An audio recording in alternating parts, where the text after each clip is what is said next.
ಮಂಟೆಲಿಂಗಯ್ಯನಿಗೆ ಶಿಕ್ಷೆ ಆಗೋದಕ್ಕೆ ಕಾರಣ ಆತನ ವಿರುದ್ಧ ಇದ್ದ ಸಾಕ್ಷಿಗಳು. ಆದರೆ ಮಂಟೆಲಿಂಗಯ್ಯ ಈ ಇಡೀ ಪ್ರಕರಣದ ಬಗ್ಗೆ ಹೇಳೋದೇ ಬೇರೆ, ಸಾಕ್ಷಿಗಳ ಬಗ್ಗೆ ಮಾತಾಡೋದೇ ಬೇರೆ. ನನಗೆ ಶಿಕ್ಷೆ ಆಗೋ ಹಾಗೆ ಮಾಡಿ ನ್ಯಾಯ ದೇವತೆಯನ್ನ ಯಾಮಾರಿಸಿದ್ದಾರೆ ಅಂತ ವಾದಿಸೋನು ಮಂಟೆ. ಮಂಟೆಲಿಂಗಯ್ಯನ ಮಾತಿಗೆ ಮರಳು ಮಾಡೋ ಶಕ್ತಿ ಇದೆ ಅಂತ ಅವನನ್ನ ಒಮ್ಮೆ ಭೇಟಿಯಾದವರಿಗೂ ಅರ್ಥ ಆಗತ್ತೆ. ಅಂಥ ಮನುಷ್ಯ ಜನಸಾಮಾನ್ಯರನ್ನ ಮಾತ್ರ ಅಲ್ಲ, ಸಾಕಷ್ಟು ದೊಡ್ಡ ದೊಡ್ಡ ಅಧಿಕಾರಿಗಳನ್ನು ಮರಳು ಮಾಡಿದ್ದ. ಅವರೆಲ್ಲ ಸೇರಿ ಒಂದು ಸಂಘ ಕಟ್ಟಿ ಅದಕ್ಕೆ ಇವನ್ನೇ ಲೀಡರ್ ಮಾಡಿದ್ರು ಅಂದ್ರೆ ಅರ್ಥ ಮಾಡ್ಕೊಳ್ಳಿ. ಅದನ್ನೇ ಇವತ್ತು ದೊಡ್ಡದಾಗಿ ಹೇಳಿಕೊಂಡು ತಾನು ಮಾನವಂತ ಮನುಷ್ಯ ಅಂತ ವಾದಿಸೋದಕ್ಕೆ ಹೋಗ್ತಾನೆ. ಅವ್ರು ಯಾರು ಅಂತ ನಮಗೆ ಗೊತ್ತಿಲ್ಲ. ಯಾಕೆಂದರೆ ನಾನು ಜನಗಳಿಗೆ ಸೇವೆ ಮಾಡ್ತಾ ಇರುವಾಗ ಯಾರ್ಯಾರೋ ಸಹಾಯಕ್ಕೆ ಬರ್ತಾರೆ, ಹೋಗ್ತಾರೆ, ಹೆಲ್ಪ್ ಮಾಡ್ತಾರೆ. ಯಾಕೆಂದರೆ ನಾನು IAS IPS ಅಧಿಕಾರಿಗಳ ಚೇರ್ಮನ್ ಆಗಿರೋದ್ರಿಂದ ಅಧಿಕಾರಿಗಳು ಇರೋರಿಗೆ ಸಹಾಯ ಮಾಡಿ ಹೇಳಿದ್ರೆ ಕೆಲಸ ಆಗ್ತದೆ ಅನ್ನೋದ್ರ ಮೇಲೆ ಬರ್ತಾರೆ. ಬಟ್ ಈ ಘಟನೆಗೂ ನನಗೂ ಸಂಬಂಧ ಇಲ್ಲ ಅನ್ನೋದಾಗಿದ್ರೆ ಕೋರ್ಟ್ನಲ್ಲಿ ಪ್ರೂವ್ ಮಾಡಬೇಕಿತ್ತಲ್ವಾ? ಯಾಕಾಗ್ಲಿಲ್ಲ ಅಂತ ಕೇಳಿದ್ರೆ ಮಂಟೆ ದೊಡ್ಡ ದೊಡ್ಡ ಕಥೆ ಹೇಳ್ತಾನೆ. ಡೈರೆಕ್ಟರ್ ನಾಗರಾಜ್ ಅಂತ ಒಬ್ಬ ದಲಿತ ಅಧಿಕಾರಿಗೆ ರಾಜಕಾರಣಿಗಳು 5 ಲಕ್ಷ ಫಂಡ್ ಕೇಳಿದರು. ಅವರು ಫಂಡ್ ಭಾಳ ಪ್ರಾಮಾಣಿಕ, ಅವನು ಫಂಡ್ ಕೊಡೋಕ್ಕಾಗಲಿಲ್ಲ. ಅದಕ್ಕೆ ಅವನ್ನ ಎದೆಪಟ್ಟು ಹಿಡಿದು ಸಾರ್ವಜನಿಕರ ಇದರಲ್ಲೇ ಬೂಟ್ ಕಾಲಲ್ಲಿ ಒದ್ದು, ಈ ಒಲೆ ಮಾದಗರ ಸ್ಥಿತಿನೇ ಹಿಂಗೆ, ನೀ ಬಡ್ಡಿ ಮಕ್ಕಳ ನಿಮ್ಮ ಕೈ ತಾಕತ್ತೇ ಇಲ್ಲ ದುಡ್ಡು ವಸೂಲಿಗೆ ಅಂತ ಬೈದಿದ್ರು.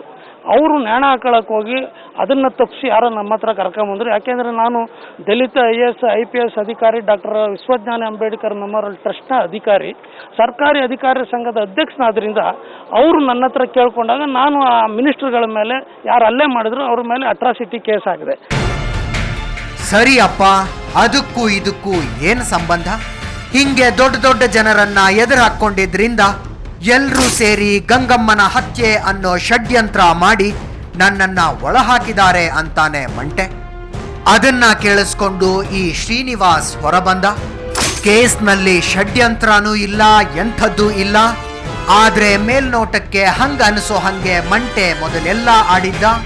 ಅಧಿಕಾರಿಗಳ ಜೊತೆಗಿನ ಅವನ ವರ್ತನೆ ನೋಡಿದ್ರೆ ಅವರು ಇವನ್ನ ಸುಮ್ಮನೆ ಬಿಟ್ಟಿದ್ದೆ ಆಶ್ಚರ್ಯ. ಅಷ್ಟು ಕೀಳಾಗಿ ನಡ್ಕೋತಿದ್ದ ಅಂತಾರೆ.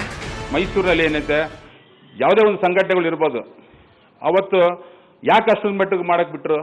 ಇವತ್ತು ಇವು IASಗೆ IPS ಮಾಡಿದ್ರು, KS ಮಾಡಿದ್ರು. ಇವತ್ತು ಆಲ್ರೆಡಿ ನಾನು ಅಧ್ಯಕ್ಷ ಅಂತ ಹೇಳ್ತಾರಲ್ಲ, ಯಾರನ್ನ ಹತ್ರ ಶೋ ಮಾಡಬೇಕಾಗಿದೆ? ಯಾರನ್ನ ಹೇಳ್ತಾರೆ? ಯಾರು ಬಂದ್ರು ಅವ್ರ ಹತ್ರ? ಅವರು ಅದು ಒಂಥರ ಬೋಕಸ್. ಇವನು ಅಧಿಕಾರಿಗಳು ಹೆಸರು ಹಾಡ್ಕೊಂಡು ಅವ್ರು ಏನು ಮಾಡ್ತಾರೆ, ಒಂದು ವೀಕ್ನೆಸ್ ಇಟ್ಕೊತಿದ್ದ. ಅವನು ಯಾರ್ದಾರ ಒಂದು ವೀಕ್ನೆಸ್, ಒಂದು ಒಳ್ಳೆ ಕೆಲಸ ಮಾಡೋಕೆ ಬಿಟ್ಕೊಂಡು ಹಾಗೆ ಹೇಗೆ ಅಂತ ಹೇಳ್ಬಿಟ್ಟು ಅವರೆಲ್ಲೇ ಇರ್ತಾರೆ.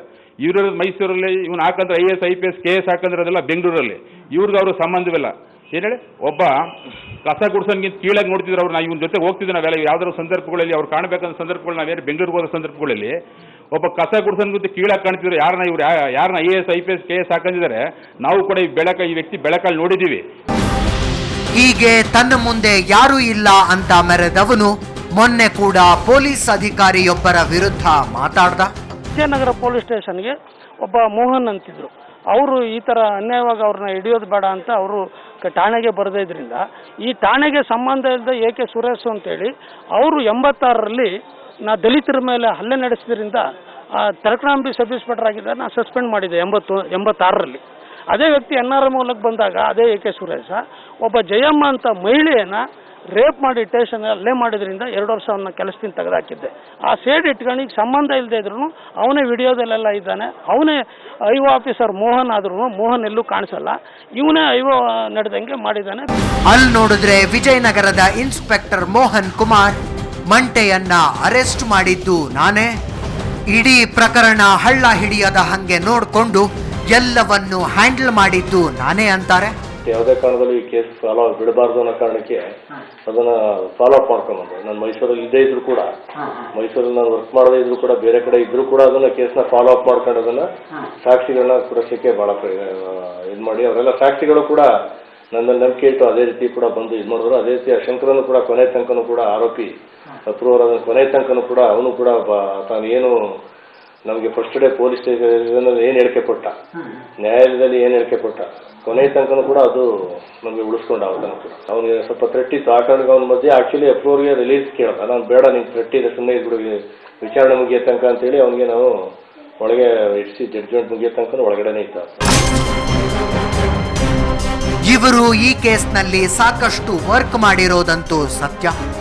ಮೋಹನ್ ಕುಮಾರ್ ಗಂಗಮ್ಮನ ಕೇಸಿಗೆ ಸಂಬಂಧಿಸಿದ ಹಾಗೆ 60ಕ್ಕೂ ಹೆಚ್ಚು ಸಾಕ್ಷಿಗಳನ್ನ ಕಲೆ ಹಾಕಿದ್ರು. ಅದೆಲ್ಲದಕ್ಕೂ ಮುಖ್ಯ ಕಾರಣನಾದವನು ಈ ಹುಡುಗ ಶಂಕರ.